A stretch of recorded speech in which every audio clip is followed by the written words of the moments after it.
Ladies and gentlemen, it's an honor to be invited to speak to you, and I'm really sad that I could not be there in person, but it was really just literally impossible.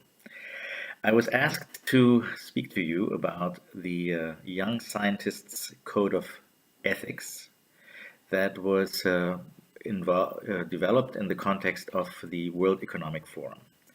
And one might imagine, of course, that it's rather easy, in fact, to perhaps criticize such a code of ethics, especially from the point of view of different kinds of world fora, like the World Social Forum or the World Forum of Science and Democracy. So while it might be easy to criticize it, there's still a question about what approach to take and what kind of critique to launch. And I want to suggest in the following three different kinds of approaches, recommending perhaps especially the third and last of these.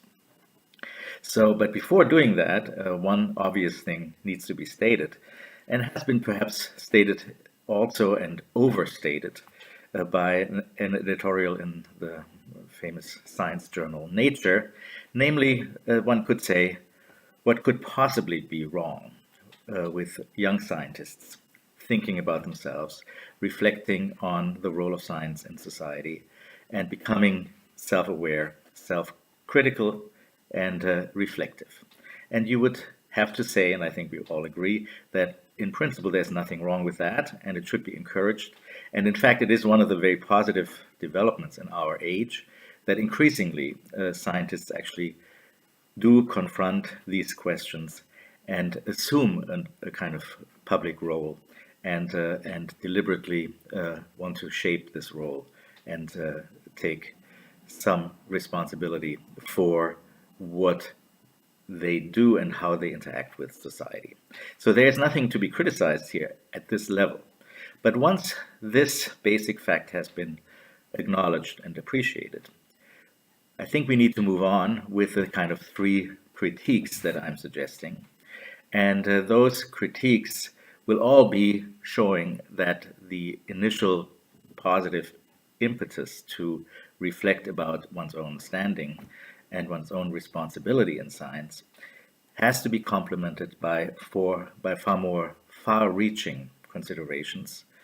These would be considerations of context, of meaning, and of course, of politics. So the first critique that one might launch is indeed the maybe most obvious one, and one that would actually take considerable time, perhaps, and diligence, namely to look at the very particular principles that are proposed in this code of conduct, maybe, or a code of ethics, and contrast it to other codes of ethics as one knows them from professional organizations, from science organizations, or as they have been proposed, let's say, by the European Commission with its Code for Responsible Research in Nanotechnology. So one can make comparisons, one can look at the particular principles and ask, what are these principles? What are they saying? Do they go far enough? Where do they come from? What are they leaving out?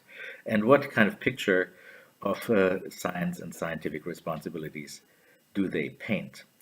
So this is an obvious approach here, and I think this is something that should be done, but in this case, I don't have the time to go through all the seven principles. Most of them sound on the face of it pretty obvious and kind of easy to grasp, but on second glance, they will reveal a rather interesting also phenomena of our present day and age. And the one of the seven principles stands out in particular, and this is the principle of pursue the truth. It's kind of odd that young scientists have to frame as a kind of ethical principle this, what one might say, very, very basic tenet of science and scientific attitude. And you might say it has been already codified long, long ago in the kind of Mertonian norms of science and so on. So here it seems rather interesting that such a principle needs to be formulated at all. So I think it's a telling sign of the times that these young scientists are saying, pursue the truth is a kind of endangered ideal, something that we need to defend against all kinds of pressures from the outside, and that we need to remind ourselves of as something that is not or no longer a self-evident feature of scientific research. And that is a very interesting observation, even though we might say that pursue the truth does seem to be a rather self-involved criterion of scientific ethics. And this takes us to a larger kind of dimension of this particular code of ethics, namely that it is concerned, for the most part, with the standing of science in the public eye.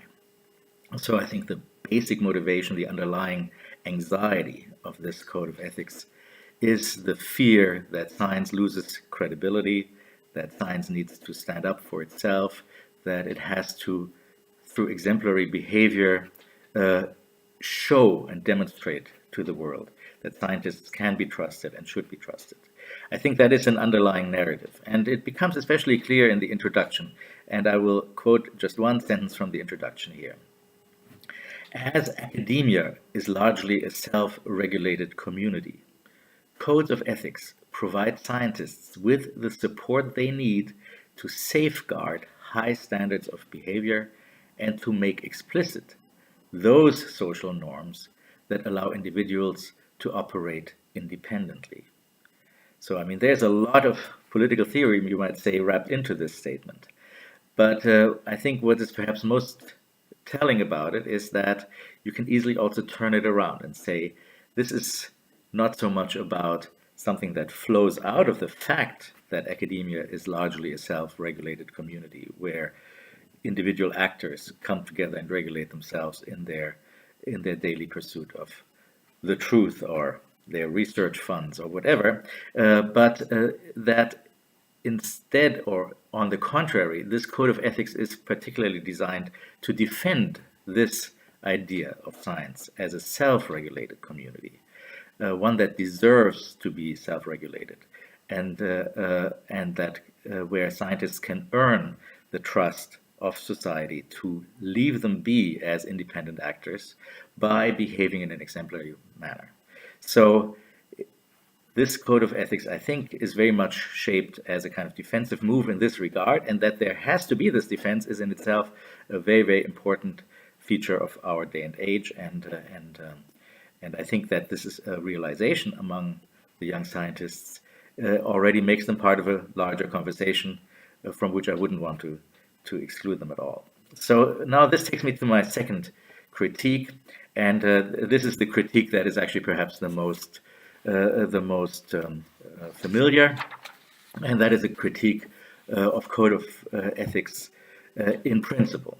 There's an idea, and we have been through this, especially in the context of the European discussions and the European community, and I think you'll probably be discussing much more of this in the context of your conference. We've been through this in the discussions about responsible development of science and technology on the one hand, and now responsible research and innovation, RRI.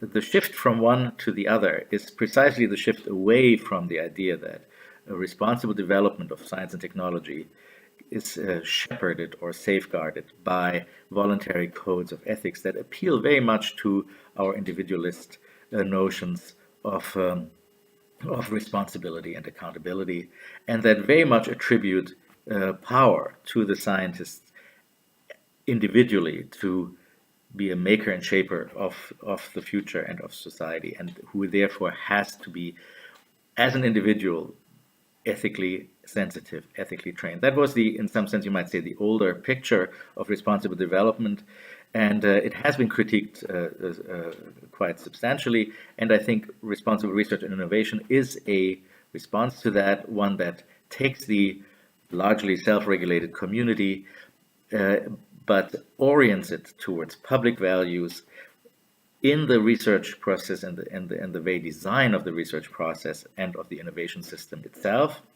and does not, in some sense, appeal to or trust upon individual ethics as they are laid down in voluntaristic codes of conduct.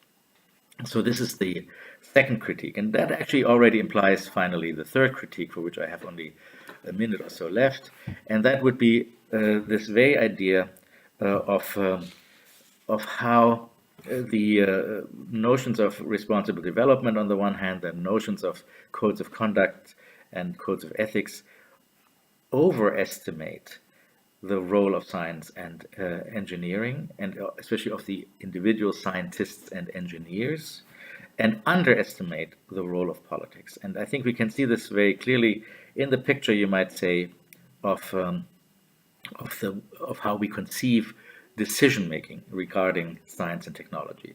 There has been a pervasive picture according to which new things are happening, emerging in the laboratories and moving into the future.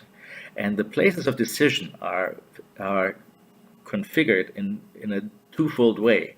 Decisions are made in the lab by scientists and engineers, and that's why they have to be ethically aware and sensitive.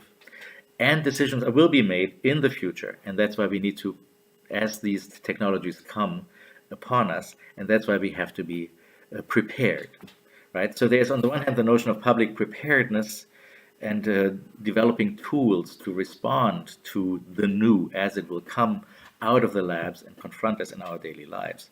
That is one aspect, and the other aspect is to say, and then there are these decisions that are being made in the deep recesses of the laboratories, to which, of course, a normal person doesn't really have access, which is all the more reason why the individuals who work there need to be ethically aware, responsible, accountable, and so forth. Now, of course, this picture delegates decision making to, let's say, to sites or locations or places which are removed from daily political decision making and discourse. So the future on the one hand, the deep recesses of the lab on the other hand. And I think what is required is to bring these decisions back into the public arena where they are actually being debated and decided by funding decisions on the one hand, by by industrial and economic interests, by our ideas of what the global challenges are, by notions such as the bioeconomy and so on. So so what in the end I'm sort of pleading for is to say, what would a